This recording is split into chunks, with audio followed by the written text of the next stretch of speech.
Assalamualaikum warahmatullahi wabarakatuh.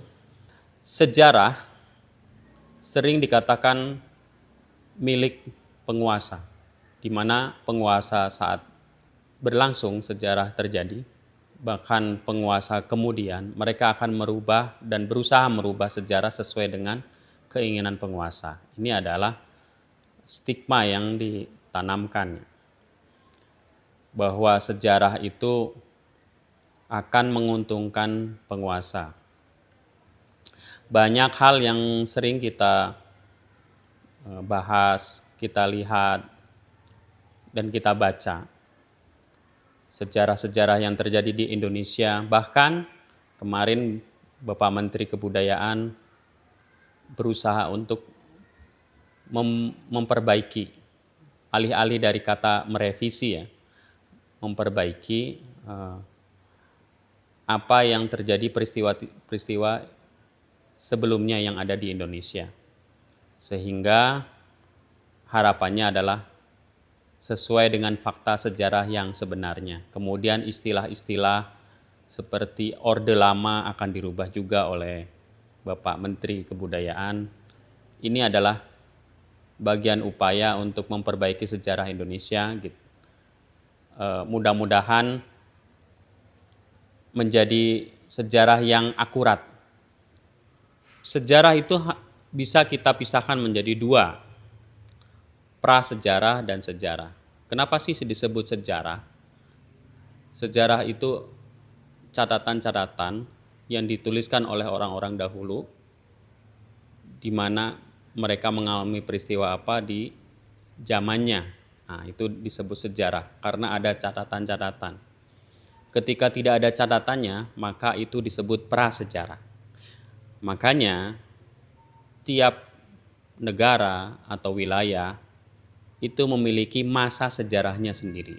Contoh, Indonesia masa sejarahnya itu di tahun 400 Masehi setelah ditemukannya prasasti Kutai Kertanegara. Seandainya ada prasasti lebih tua lagi daripada prasasti Kutai tersebut, maka itu akan disebut sejarah kita akan berubah. Masa sejarah kita akan berubah mungkin lebih awal lagi. Sampai saat ini yang ditemukan adalah di tahun 400 Masehi, maka disebut sejarah. Zaman sebelum 400 Masehi disebut prasejarah. Banyak orang berpikir prasejarah itu adalah zaman batu, zaman perunggu gitu. Yang orang lain belum ada penulisan segala macam. Bukan seperti itu ya. Yang jelas adalah sejarah ketika paling awal penulisan peristiwa di zaman mereka. Cerita-cerita masa lalu itu kita bagi menjadi 3 bagian. Pertama mitos, yang kedua legenda, yang ketiga adalah fakta sejarah. Mana itu mitos, mana itu legenda, mana itu fakta sejarah. Yang pertama, mitos. Kalau mitos itu cerita yang turun-temurun, cerita rakyat yang turun-temurun dari mulut ke mulut, dari orang tua ke anak, kemudian ke anaknya lagi, terus sampai ke bawah. Cerita ini tidak ada pijakan, bukti-bukti sejarahnya tidak ada. Hanya menjadi cerita semacam dongeng atau fabel yang sering diceritakan oleh mungkin orang tua kita dulu ya, ketika mau meninabobokan kita, mau tidur, diceritain apa? Tentang, kalau fabel itu kan kancil, nyolong timun, terus dan yang lainnya mungkin ya.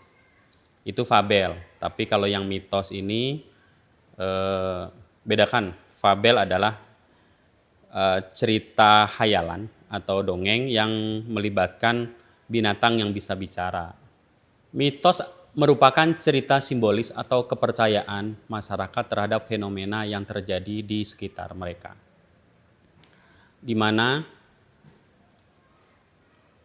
cerita-cerita mitos ini memiliki nilai penjelasan tentang peristiwa yang terjadi di alam, fenomena-fenomena yang terjadi juga di alam.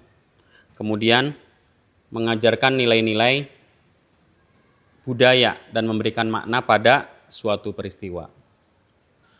Contohnya mitos penciptaan dunia dalam mitologi Yunani, kemudian mitos Nyi Roro Kidul yang berkembang di pesisir selatan Pulau Jawa, dan masih banyak yang lain lagi. Adapun legenda, ini adalah cerita yang berkembang di masyarakat, yang turun-temurun juga dari bapak ke anak, diceritakan terus sampai ke bawah. Berbeda dengan mitos tadi, kalau legenda memiliki bukti-bukti peninggalan purba yang seolah-olah peristiwa yang terjadi dalam cerita tersebut adalah sebuah fakta. Padahal tidak bisa dan tidak masuk akal cerita yang biasanya terjadi dalam legenda tersebut. Contoh dari legenda adalah Malin Kundang yang dikutuk menjadi batu. Kemudian cerita tentang Sang Kuryang yang menendang perahu menjadi gunung Tangkuban Perahu. Dan yang terakhir adalah fakta sejarah, di mana memiliki bukti-bukti yang otentik, baik itu peninggalan purbakala, peninggalan yang pernah dibuat oleh orang-orang di masa lampau, seperti prasasti, terus candi. Nah, ini bisa menjadi catatan-catatannya bisa diverifikasi menjadi sesuatu yang otentik dan dibenarkan bahwa ini pernah terjadi peristiwa tersebut di masa lampau.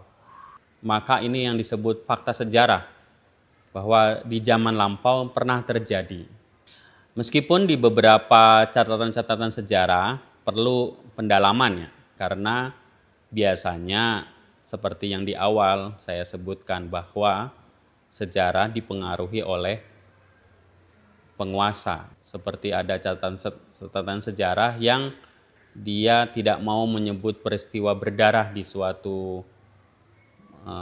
suatu kerajaan. Contoh, kitab Negara Tama tidak menyebutkan peristiwa-peristiwa berdarah di kerajaan Majapahit, tapi yang diceritakan adalah yang baik-baik. Namun catatan dari Negara Tama tadi bisa dikonfrontir dengan catatan-catatan dari kitab-kitab yang lain. Kemudian prasasti-prasasti yang lain. Itu bisa kita peroleh dari mungkin penggalian-penggalian di berbagai tempat. Akhirnya ditemukan bahwa inilah yang otentik, bahwa seperti inilah jalur dari penceritaan sejarah suatu masa.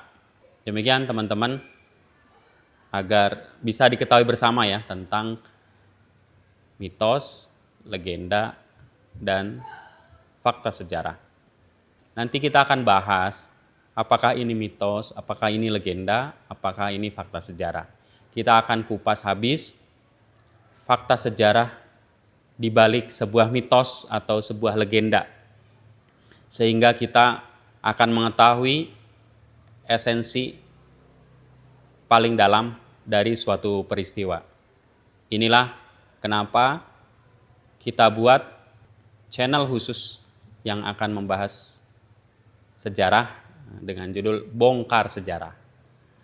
Karena kita akan kupas masa lalu, kita akan menguak kebenaran.